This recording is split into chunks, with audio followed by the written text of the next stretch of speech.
After yesterday's massive trailer for Kaiju Universe's return in May, and the huge overhaul update coming with it, people noticed that the trailer only included the holiday kaijus, Cleric, Nutcracker, etc.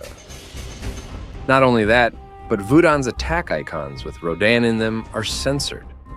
Because of these, people suspected that KU will return with only original kaijus. And it turns out, those people were right to assume that. In this video, I'll explain how KU will handle the loss of nearly 70 Godzilla kaijus. And if you'll keep your data. First, please like and subscribe. To begin, let's look at a new message from Kaiju Universe's owner, Verret, that explains the situation. I want to provide some information and clarification about how we're moving forward and what our current plans are. KU will be re-releasing in likely early May because we have not had enough time to obtain one. It will mean no unlicensed kaiju. This is not to say that a license will be off the table in the future. We are still actively working on getting one. However, that is a very long process and is also not guaranteed. This is unfortunately the best we can do. I'm sorry it's not the most favorable outcome. However, I hope that we can end up coming out on top, bigger and better than ever. KU will have about 10 to 15 kaiju at launch, and will be releasing 1 to 2 kaijus a week afterwards. Many of these will be remodeled versions of the prior kaiju, with your data transferred to these remade versions. You will be seeing trailers for many of these kaijus shortly. So let's get into this, starting with the first paragraph. It says that they're still working on a license. What this means is that they haven't been able to get the rights to Godzilla from its creators. We don't know if getting a license would mean the rights to all kaijus or one license per kaiju. That would limit them very much. For example, Legendary had to pay Toho millions for each kaiju in Godzilla KOTM. Kaiju Universe has nearly 75 kaijus. Imagine how hard it would be to secure licenses for all of those if they weren't all bundled into one.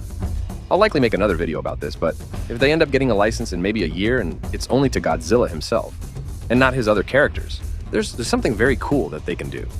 Without the rights to other characters, they can do one single updated Godzilla, who is an endgame level kaiju, costing over 600k G-cells. Imagine mowing down an army as weaker original kaijus as the most iconic kaiju in history. An update that turns him into the real king of the monsters.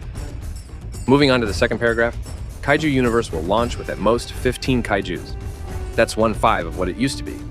But new ones will come out up to twice a week. To put into scale how crazy that is, in KU's last months of existing, there would rarely be 2 kaijus in the same month. 2 per week would mean 8 kaijus in the time it took to add just 1. A lot of these kaijus will be what I will call reskins. Old kaijus with new, fully original models that have nothing to do with Godzilla. And here's the good news. You'll keep all of your data on these reskins. For example, if you had level 100 Godzilla 2019, and a reskin for him comes out, you'll still be level 100. And he'll only be different in looks. I assume that's how they're adding 2 every week. They're almost all reskins. The Game Pass kaijus will also be replaced with new, equal or better versions. I don't think it's even possible to give refunds, so that's the best they can do. Do you think it's good or bad that KU won't be a Godzilla game anymore? My opinion is that it's good for the game. There's so much opportunity now. As someone who played Monsters of Etheria, I even designed a monster, Malshin, a game that began as a Pokemon game and had to rebrand. It seriously made the game better.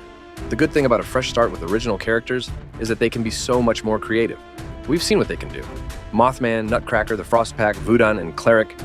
Kaiju Universe won't have to stick to Godzilla characters' canon powers and design even slightly anymore.